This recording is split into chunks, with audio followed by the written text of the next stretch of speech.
Pausa rapidinho agora para falar de dica de ouro para os papais e mamães. Depois de experimentar a nova Hug Supreme Care Fralda Roupinha, tudo ficou ainda melhor para o meu filho. É a única com canais em X que se adaptam aos movimentos, com 2 vezes proteção noturna e cintura elástica que se adapta ao corpinho do bebê, além de ser super fácil de colocar e tirar. Praticidade pura. Então guarda essa dica. Nova Hug Supreme Care Fralda Roupinha. Bebê, estamos juntos nessa, mais do que nunca. Agora curta seu podcast. Step one is bringing awareness to what is within your reach. It's so quick for us to immediately go down that tunnel of what we can't do, right? We can't go on a flight. We can't go on this lavish vacation. We can't go visit family. But what can we do? What is close to home? What is within my control and in my grasp right now? So I think that's step one, is bringing awareness to what you do have. You're listening to Make Some Noise podcast, episode number 396 with guests Marc and Angel Chernoff.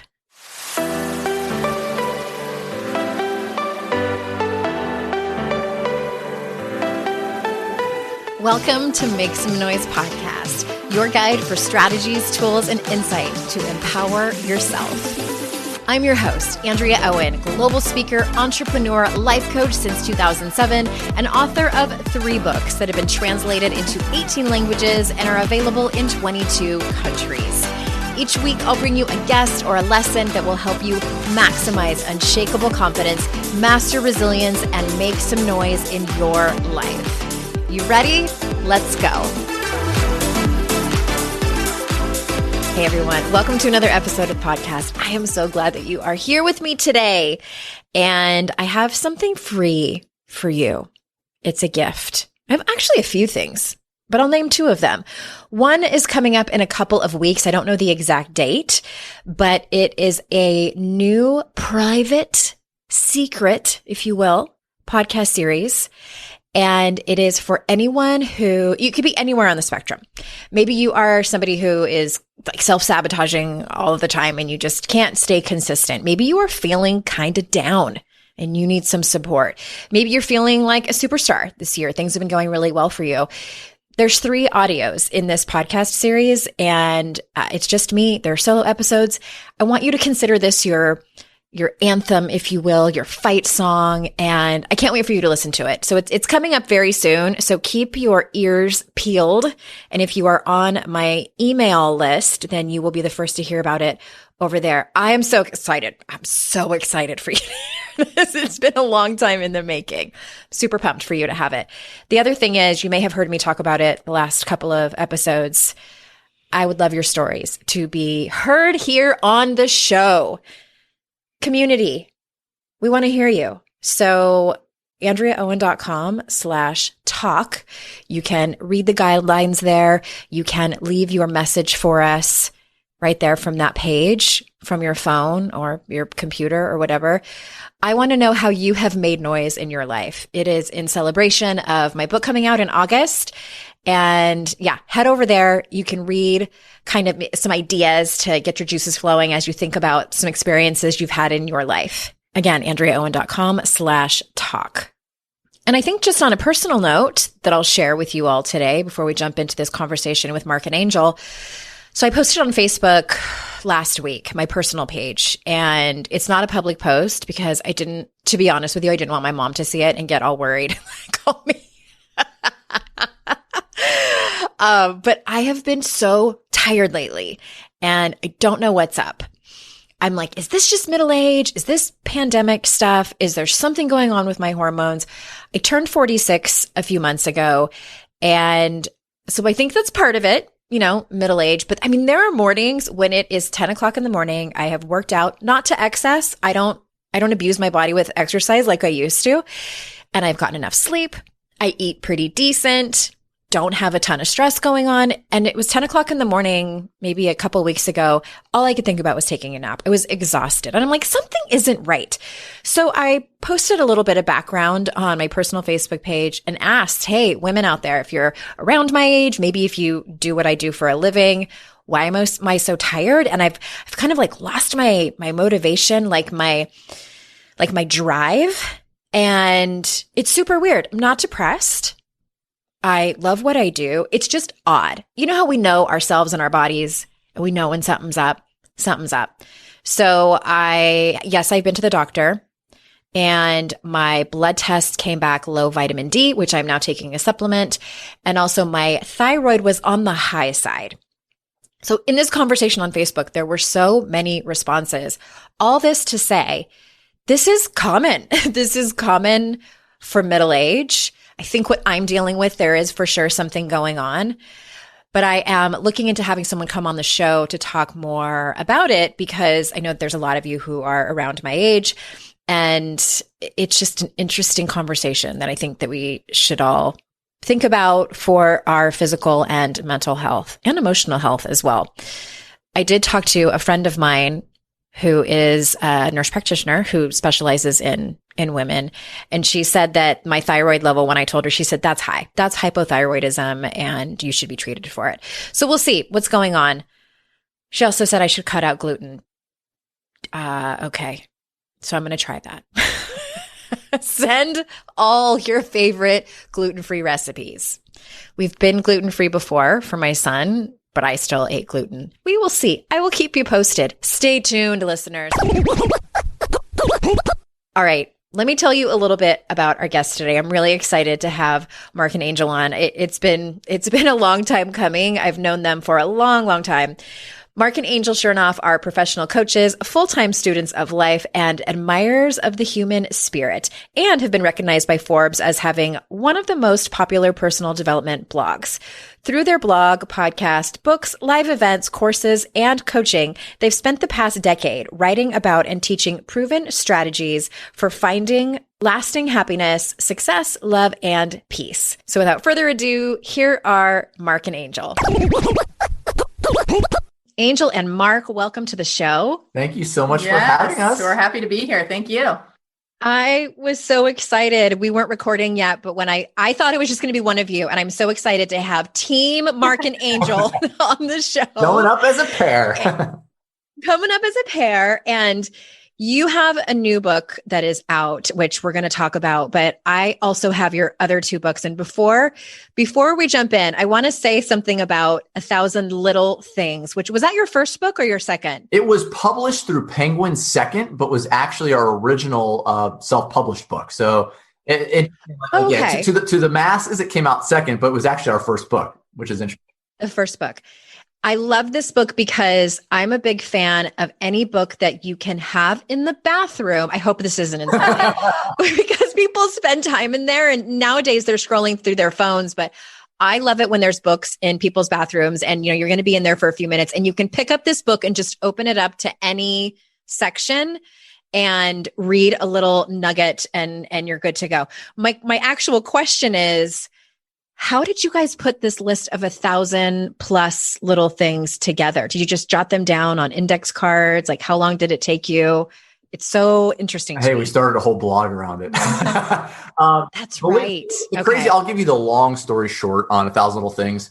So the book actually came together on the blog. Most of the content came together on the blog, and then it was added to and refined once it became a book. But it appeared in our lives just over a decade ago now, where we were going through a very dark period. And this is about the 2008 timeframe. And we were trying to we had seen some therapists. I mean, I'll give the long story short is that Angel lost her older brother to suicide. We lost a mutual best friend about 2 weeks later. And this was the downturn of the economy in 2008. So we were out of work and we were just struggling emotionally with grief, financially with just figuring our lives out and reinventing ourselves.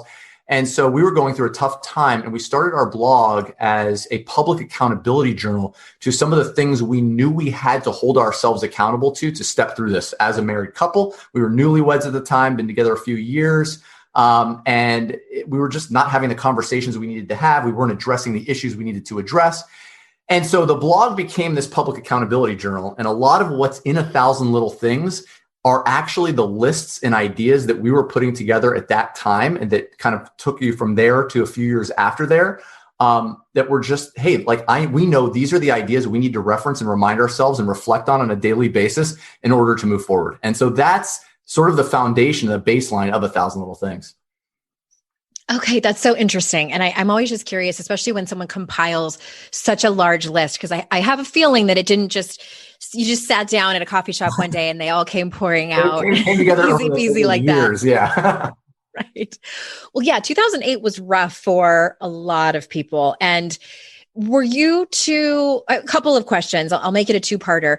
Were you interested in personal development before you started doing this? And the second part of my question is, when you started Marc and Angel Hack Life, did you foresee that it would become like, was that the goal, or were you just kind of in a bad place and needed some outlet to write about your feelings and your goals? Yeah, no, we were definitely accidental entrepreneurs. And, during that time frame, we were in our late 20s. Life was good, right? We didn't have any need for personal development. We were doing our thing, never really had any, major loss or dealt with grief. And so our route into personal development was a personal necessity for us.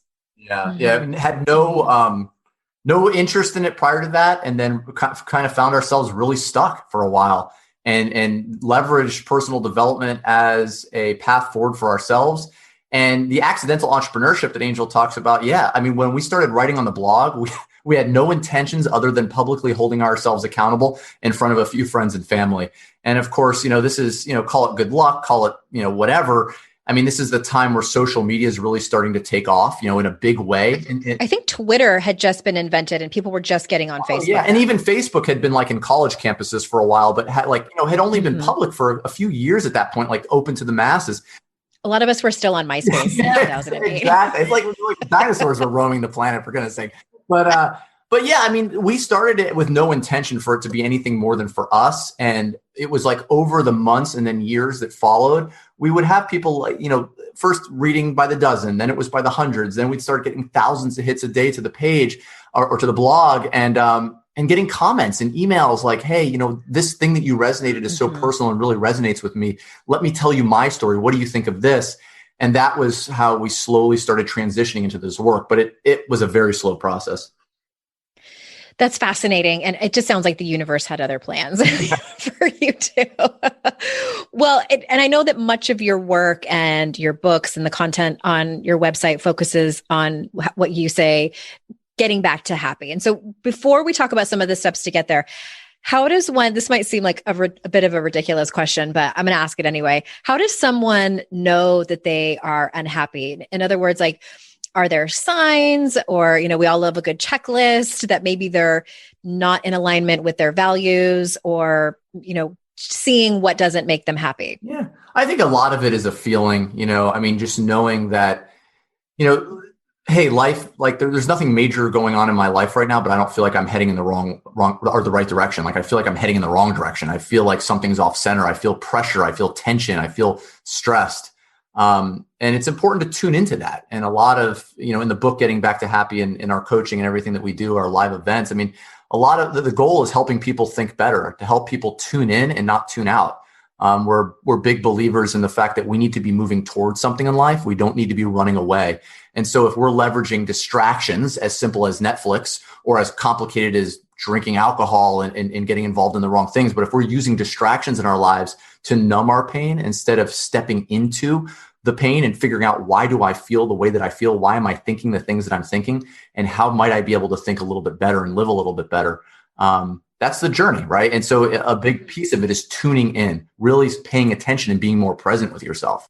One of the things that I love about your books, especially 1,000 Little Things and now 1,000 Habits, is that you take some pretty big topics and simplify them into practical, implementable, doable things for people to do. So can you speak more about that and how that became part of your teachings? Yeah, I think, our attention span nowadays is so short. And these two books that you mentioned, 1,000 Little Things and 1,000 Little Habits of Happy, Successful Relationships, like you mentioned, they're not meant to read cover to cover. The idea is that to start your day, or like you said, when you're in the bathroom, or even when you're feeling yourself having a moment and needing to feel centered, that you can actually flip to any page in the book and take 5 minutes and just read what's there, and then apply it to your life and resonate with it. So yeah, we've kind of made these two books to be quick hit inspiration, to give you what you need in this moment with the amount of time that you have. Right. The whole goal was, again, going back to like how 1,000 Little Things came to be, is it really was the small daily affirmations and reflections and ideas and understandings that we needed to keep in mind and we needed to remind ourselves of regularly. So the goal was, hey, can we take some more complex thoughts and ideas and tools and drill them down to something that can be easily digestible? And so that was 1,000 Little Things. And then 1,000 Little Habits of Happy, Successful Relationships, our newest, is that idea just focused on relationships. Like you said, as we show up with as a pair today, I mean, Angel and I are often showing up to a lot of what we do together. And that's just a question that people usually have. Like, how do you do everything together? Like, do you guys ever struggle? And so a lot of those answers are explored in this book. And it's like, here are some of the ways that we live, the rituals that we live by, one small chunk at a time, that allows us to show up for each other and the people in our lives that are important, and people that we don't even know, right? Being our best selves. Right.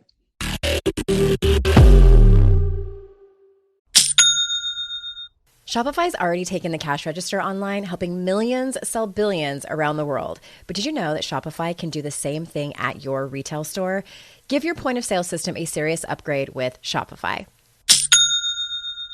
With Shopify, you get a powerhouse selling partner that effortlessly unites your in-person and online sales into one source of truth. Track every sale across your business in one place and know exactly what's in stock. Connect with customers inline and online. Shopify helps you drive store traffic with plug-and-play tools built for marketing campaigns from TikTok to Instagram and beyond. Get hardware that fits your business. Take payments by smartphone, transform your tablet into a point of sale system, or use Shopify's POS Go mobile device for a battle-tested solution. Sign up for a $1 per month trial period at shopify.com/noise, all lowercase. Go to shopify.com/noise to take your retail business to the next level today. Shopify.com/noise. It's hard to find a great mentor who can help me level up. My dream mentor, Shonda Rhimes. So I was really excited when I heard she has a class on Masterclass. With Masterclass, you can learn from the best to become your best. Masterclass is the only streaming platform where you can learn and grow with over 200 plus of the world's best. For just $10 a month, an annual membership with Masterclass gets you unlimited access to every instructor. And you can access Masterclass on your phone, computer, smart TV, or even in audio mode. I'm always looking for ways to be a better writer, so I took Shonda Rhimes' screenwriting class. It helped me gain concrete technical advice, including structuring, the writing process, and with shows under her belt like Grey's Anatomy and Bridgerton, it was so helpful. Plus, every new membership comes with a 30-day money-back guarantee. Don't wait another moment to start your learning journey with Masterclass. Right now, our listeners get an additional 15% off any annual membership at masterclass.com/Andrea. That's 15% off at masterclass.com/Andrea. Masterclass.com/Andrea.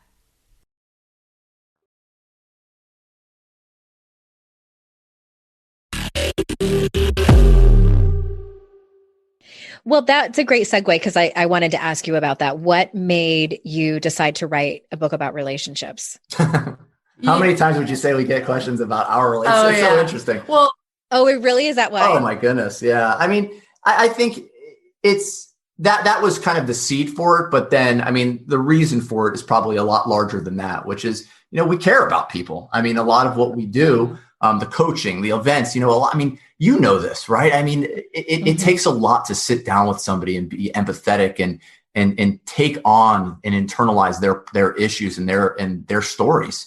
And we deal with relationships all day, every day. We don't even realize it, right? Relationships with others, relationships with people close to us, relationships with people we don't even know, right? At the grocery store, in a car that's cutting us off, and even the relationship with ourselves. And so it's extremely important to nurture those relationships and to deal with the tough parts of them too.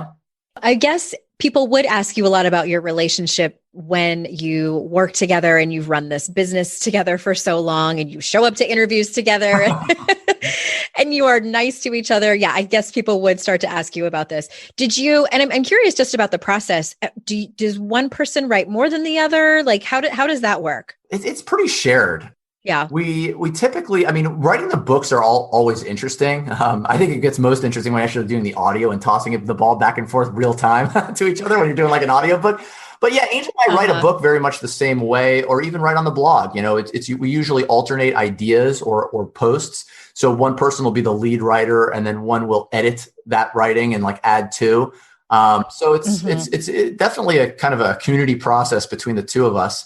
Sometimes certainly there's pieces that you know are written entirely by one or the other, but we do it a lot together. I mean, I think it's funny, like it's always nice to have a proofreader, right, or an editor, and so we sort of serve that for each other and have for years. Read your work, yeah, that's so interesting. Well, I have a feeling, when I do these interviews, I think about what is the audience curious about, like what might they be curious about? And considering that you're a couple and that you are both not only interested in personal development for your own work, but that you teach it, I get the question on a fairly regular basis where the women in my audience ask, what do I do to get my partner, whether they're with a man, woman, or non-binary, to be interested in personal development as much as I did? So I'm curious what your advice is for that.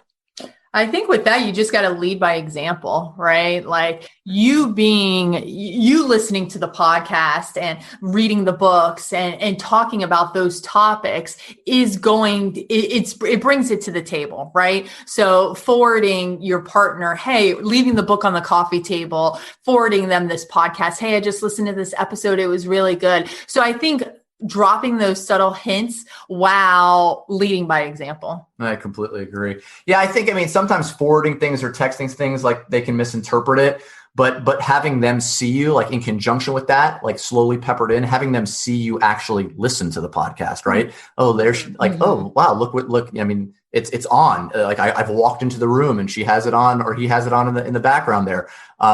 Reading books, having them sit around and having it be something that not only you do, but they sort of know that you're doing it. That goes a long way in enticing somebody to be interested in the things that you're interested in. And then, of course, if you can put those things into practice and they notice a difference in your behavior and how you're showing up in the relationship, that is incredibly rewarding on many fronts. And it often will entice a loved one to at least go, oh, well, maybe let me thumb through that book when I have an opportunity. Well, and also thinking about how do they consume content, right? Do they like Instagram better? Like me sending a spouse a podcast when they never listen to podcasts, well, you're going to have resistance immediately. But if they're always on Instagram, say, oh, check out this page. I love these quotes. Check out this meme that I saw. I was just interviewing someone else about like deep topics around trauma and toxic relationships. And she was saying, she's a therapist, and she said, I'm pleasantly surprised how much great information and education there are via memes on Instagram. I was like, okay, good. I like to hear that. But I agree with you. It's not something that can be prescribed or shoved down someone's throat. It is one of those things that I love. That I think, Mark, it was you that say just pepper it in sometimes. And I always tell people, if your partner is making fun of you for it, then you need to have a hard conversation and just, that's a no. But just they don't have to be completely on board, but just that they support you in your own journey, and hopefully they'll come around. Yeah, absolutely. And, just like you mentioned, if someone's not ready to hear it, they're going to resist it, right? They're always going to, oh, that's not for me. I don't need that. But if you continue to show up, and then even more so, if they see a change in you, right? If they see progress and they see, oh, okay, what's Andrea over there doing? I noticed she seems a little bit more happier, a little bit more focused. What does she have going on? Yeah, I think you can absorb it too that way. You got to remember that. We learn by watching and experiencing and living with other human beings. So it's, if you can change your behavior and you can show up as a better version of you, you will inherently be teaching that person you love something, right? And like, even if they don't pick up the book or listen to the podcast or even read the meme, you'll be adding value to their life and helping change their life. So it's, again, you can't always have expectations about what that looks like. But if you can impact their life in a positive way through personal development of things that you're interested in, there's at least a chance that they will like reciprocate on some level, at the very least, noticing what you're doing. Right.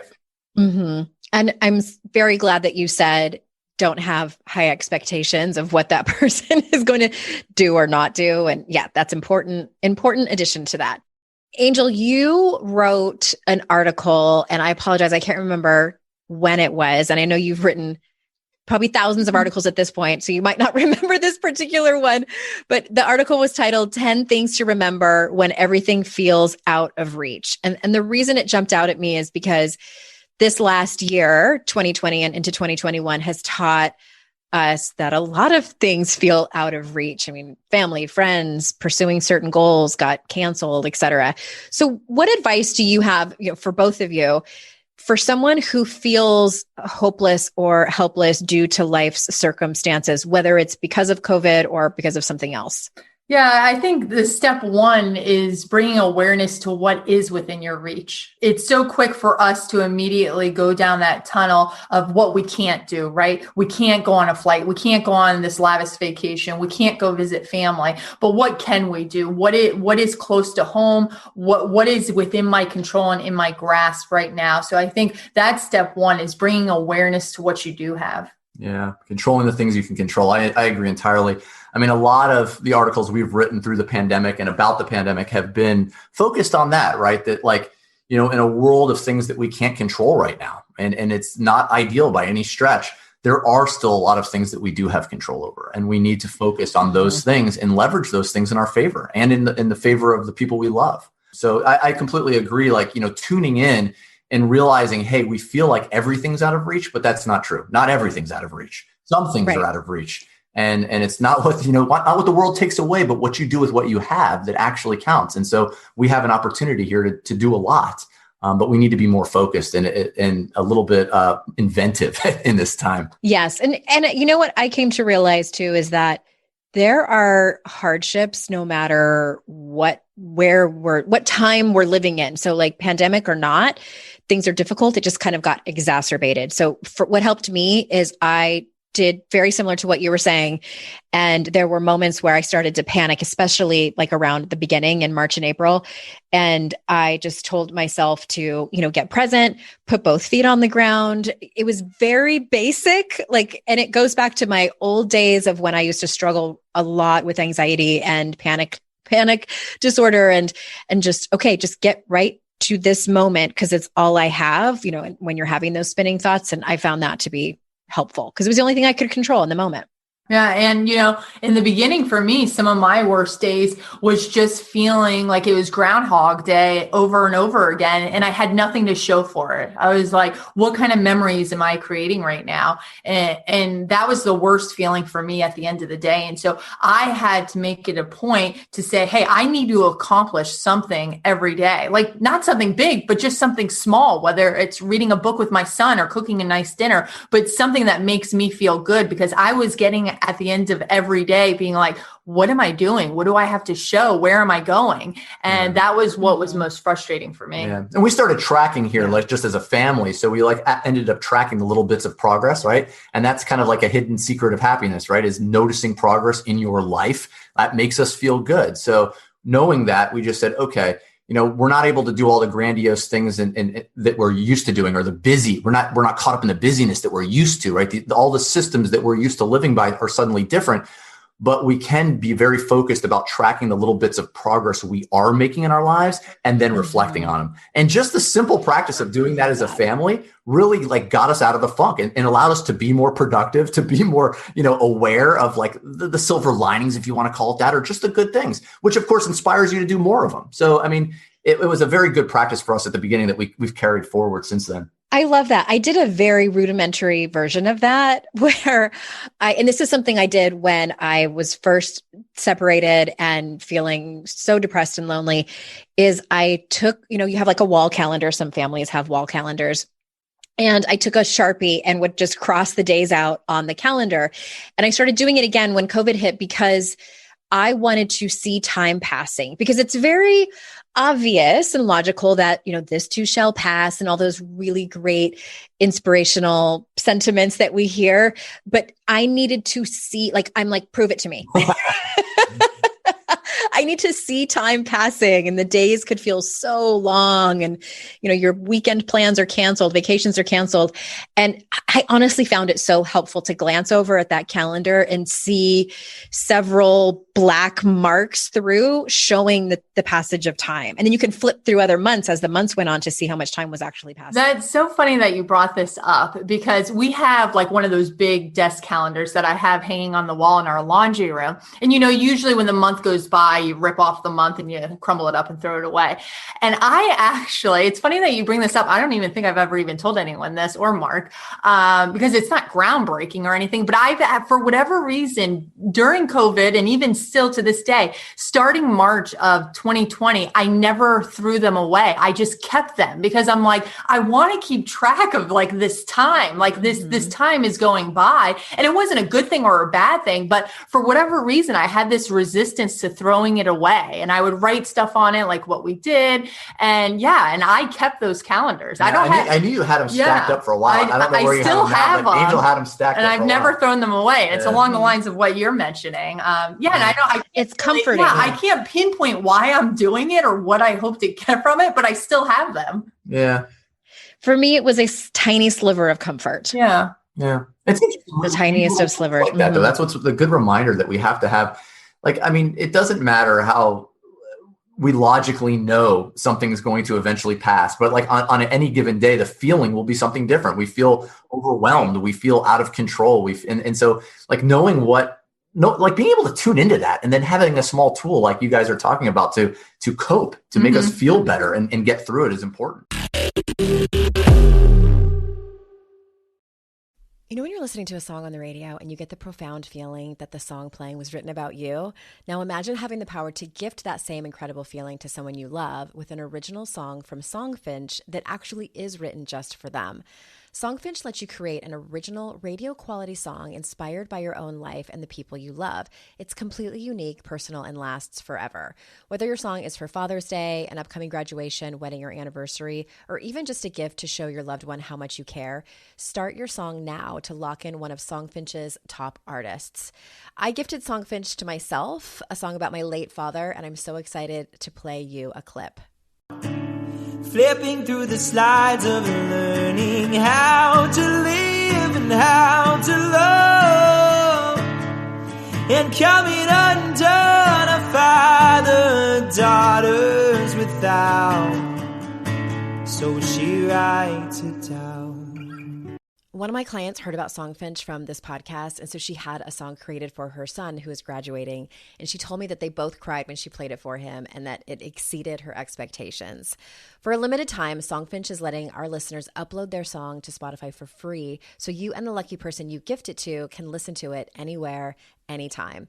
Go to songfinch.com/noise and start your song. After you purchase, you'll be prompted to add Spotify streaming for your original song for free, a $50 value. Again, my URL is songfinch.com/noise. Don't forget to share your song with us too. songfinch.com/noise. Pausa rapidinho agora para falar de dica de ouro para os papais e mamães. Depois de experimentar a nova Hug Supreme Care Fralda Roupinha, tudo ficou ainda melhor para o meu filho. É a única com canais em X que se adaptam aos movimentos, com 2 vezes proteção noturna e cintura elástica que se adapta ao corpinho do bebê, além de ser super fácil de colocar e tirar. Praticidade pura. Então guarda essa dica. Nova Hug Supreme Care Fralda Roupinha. Bebê, estamos juntos nessa, mais do que nunca. Agora curta seu podcast.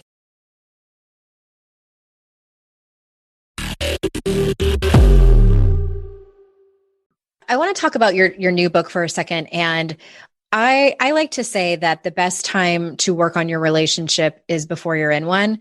And we surveyed this audience and it's about 50-50. They're in relationships or single people. And so tell us, because I think I know the answer to this, but I want to hear it in your words. Tell us why this book is also great for people who are single. Oh, it starts with self. Yeah. The first chapter is all about self. And even, it's broken up, not into just intimate relationships, right? Again, it goes back to we have relationships all around us. We have everyday relationships. We have family relationships. There's so much more to relationships than just an intimate relationship that we overlook. Yeah. And our relationships with, the other people in our lives, and certainly, like we said, our relationships with ourselves, it is so meaningful. Like if we're going to show up into an intimate relationship with somebody, we need to be feeling centered and we need to be feeling whole. They're not completing us, right? It's two wholes showing up and sharing a space together. So the book actually starts with self, which is interesting. And certainly relationships also start with self. I mean, we have to be in a good place. We have to take care of ourselves for those that we hope to meet and those we love, of course. That's a good reason, I think. It is a great reason. And I mean, I love a good table of contents. I don't know about anybody else, but unless someone has told me like, Andrea, you absolutely have to have this book. Don't wait, go and buy it. I'll buy it. But usually what differentiates me either buying or not buying a book is the table of contents. And as I flipped through the table of contents in this book, I was thinking to myself, okay, you two covered everything. Like you didn't leave anything out. And it's so fantastic. And let me just read like the main parts. It would take me 3 days to read all of your table of contents because again, you cover everything. But part 1 is self-love and self-worth. Part 2 is couples and marriage. Part 3 is children and family. Part 4, friendships and everyday relationships. Part 5, conflict and drama. Part 6, boundaries and expectations. 7 is love and pain. I mean, you guys nailed it. It's everything. Well, I tell you what, there's a lot that goes into our relationships, right? I mean, and I think even reading that table of contents, it's not all rainbows and butterflies. That's for sure, right? Doesn't matter what kind of relationship we're talking about, including the relationship with ourselves. So yeah, I mean, there's a lot to explore. But the reason again that a book like this, I think is so helpful is that there's a lot of things that we logically know. There's a lot of things that we've heard before. But one of the reasons affirmations or prayers or quotes or reminders or whatever you want to call it, the reason those things are so powerful is the more that information is in our present awareness, the better it serves us. And so that's what our hope for a book like this is that, Angel and I know that we used 1,000 Little Things as an example, as a tool for ourselves. And so for people in their relationships, you gotta reflect from time to time, Yeah. And it's a full-time job. Yeah, it's a lot of work. Self-reflection is. So yeah, it's kind of tuning into a piece of this book that you're currently focused on or struggling on, or maybe just even curious about, and allowing yourself to dive in for a page at a time, for a little healthy self-reflection. Yes. Healthy self-reflection. I love how it just like rolls off your tongue like that, like healthy self-reflection. But I also love that you said it's not always rainbows and unicorns. It's humbling. I'm just going to use that word, humbling. I want to ask you, Marc, because you wrote a really excellent article, 3 ways to break through when you're burning out and ready for a change. What are some strategies? And I'm sure you have a lot of them. So if you don't directly quote this article that you might not remember exactly what you said, that's fine. But I'm more curious, what are some strategies one can employ when they are feeling burnt out or they know that they need a change? Sure. Well, I think the basics, right, is like the rituals or habits that we have in our lives. A lot of times we're setting a goal for ourselves and we're trying to build habits and rituals that reinforce this thing that we're reaching for. But the flip side of that, of course, is that we have habits and rituals in our lives that are kind of our default setting, the things that we are doing all the time that we don't even necessarily notice or consciously choose to do. And so a lot of times when we're feeling stuck and feeling like we're not making progress in our lives, what I try to do is get somebody, and I do this in my own life also, like I will say, hey, what's something broken? What is this feeling? Like, let me be specific with myself. Like, what is it that I want to change? right? What is this broken feeling that I have or this situation that needs some adjusting? And I try to be very specific and identify it.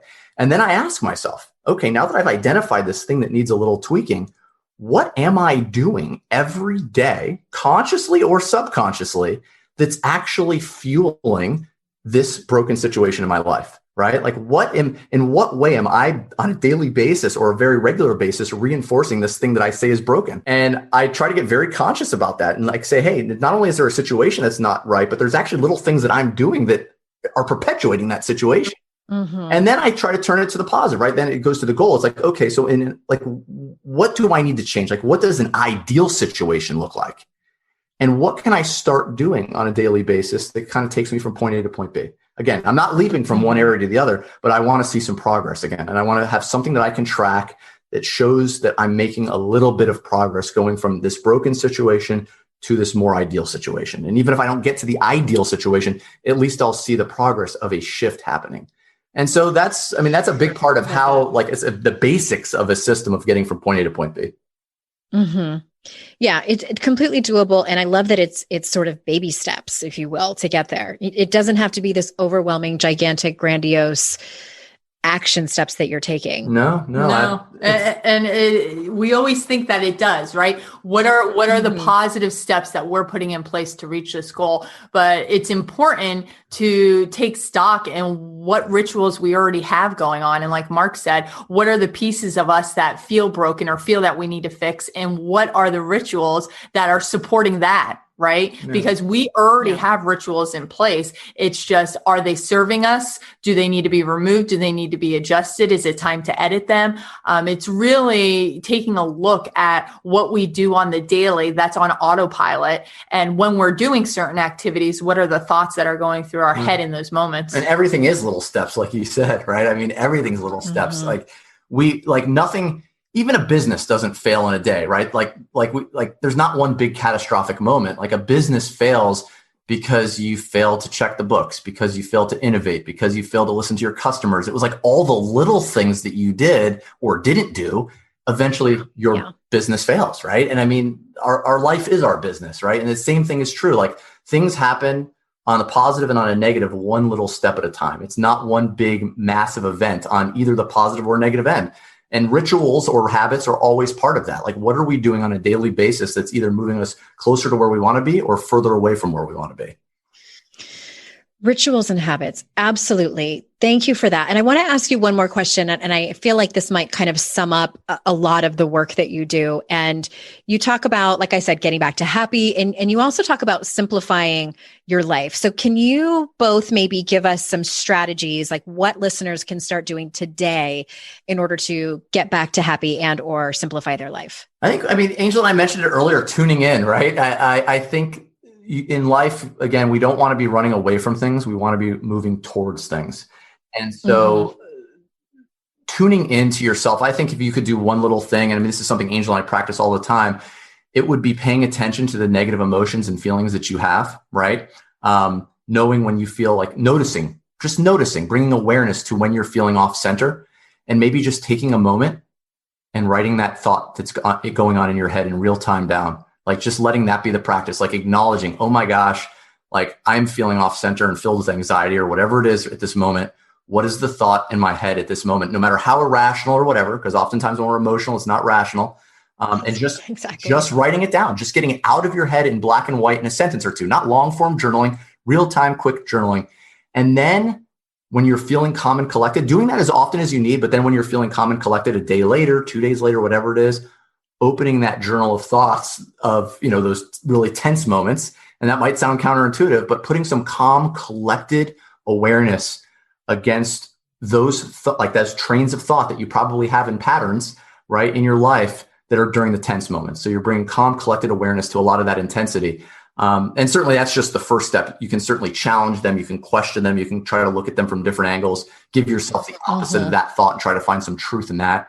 But it's a tool that Angel and I have leveraged throughout the years, and we do it with a lot of our coaching clients. It can be very beneficial, a way to almost self-coach yourself. Yeah. Yeah, exactly. I was thinking the same Yeah. thing. And it's extremely important, right? So often we think we should just, bury the hard times or, quickly go to the good stuff, but we need to address those thoughts, and bring them to the surface, or they'll continue to show up again and again in the worst moments and come out even bigger and stronger than the last. And so I think, writing down those thoughts and tuning in on what is going on in your head and heart in those moments where you're feeling the most anxiety and the most pain and the most uneasy. So I definitely agree with Mark's idea. And then also, just to add on to that is finding, 5-10 minutes every day to fill your own bucket, and that looks different for every person, but just slowing down and making space for whatever that is that fills you up. I think that's so important, and being consistent about it too, because it's easy on the easy days, right? But on the hard days is when things are going great. On the hard days is when it's going to be difficult, but it's going to be a lot easier when you've been consistently doing it on the easy days. So then when those hard days do inevitably come up, that this is a part of who you are and what you do, and that will help you. You have a baseline of rituals that help support you. I mean, that's why, the opposite of what we're talking about here with tracking like your negative thoughts and acknowledging them and then challenging them a little bit, the opposite of that would be gratitude journaling, right? Which is a pretty common personal development practice. And again, like to Angel's point though, gratitude journaling, like writing 3 things down that you're grateful for at the end of a day. I mean, it's been scientifically proven to help. A lot of positive psychology studies on that. Super simple. And a lot of times because it's so simple, people think, oh, well, that's just a cliche, right? And it's only simple and a cliche and easy on those good days that Angel's just mentioning, right? But the only way you're able to access any form of gratitude on a really tough day or a really dark season of your life is if you've been consistent with gratitude on the great days, right? On the average days. Yeah. And so that's where it becomes really powerful. Gratitude is not powerful on an average day. Gratitude is incredibly powerful on the worst damn day of your life. That's where gratitude saves your life. And the only way to have any gratitude during those days is to be grateful every day. I have personal experience with gratitude changing my life during like the fetal position on the ground days, the desperate days. Yes, I love that. Thank you so much for sharing those just tangible things to do. I just adore the both of you, and your work is so incredibly important. 1,000 Little Habits of Happy, Successful Relationships, everyone, is out now. And the links for all of Marc and Angel's books are going to be in the show notes, as well as their website. Where do you want to send people to get to know you more and find more about what you have to offer? Yeah, whatever platform you like the most. Our main content is on the blog, marcandangel.com, where we put out a new article every week. We also have an email newsletter that we send out to our email subscribers. And we're on Instagram, Marc and Angel, Facebook, Marc and Angel. You can find us pretty much on any social network area, Twitter included. So. Awesome. Thank you so much, Marc and Angel, for being here. And listeners, thank you so much for your time. You know how grateful I am for that. And remember, it's our life's journey to make ourselves better humans and our life's responsibility to make the world a better place. Bye, everybody.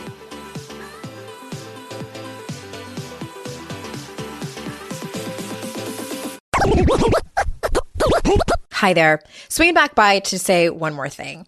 You know how I'm always giving advice over here on the show and on social media, and a couple of those things is that I'm always telling you to ask for what you want, be clear about it, and also ask for help. So I am taking a dose of my own medicine, and I'm going to do that right now. It would be the absolute best and mean the world to me if you reviewed and subscribed to this show, Make Some Noise Podcast, on whatever podcast platform of your choice. And even more importantly, it would matter so much if you shared this show. Sharing the show is one of the few ways the podcast can grow, and that also gives more women an opportunity to make some noise in their lives. You can do that by taking a screenshot when you're listening on your phone and sharing it in your Instagram or Facebook stories. If you're on Instagram, you can tag me at HeyAndreaOwen, and I try my best to always re-share those and give you a quick thank you DM. And also you can tell your friends and family about it. Tell them what you learned. Tell them a really awesome guest that you found on the show that you started following. Whatever it is, I appreciate so much you sharing about this show.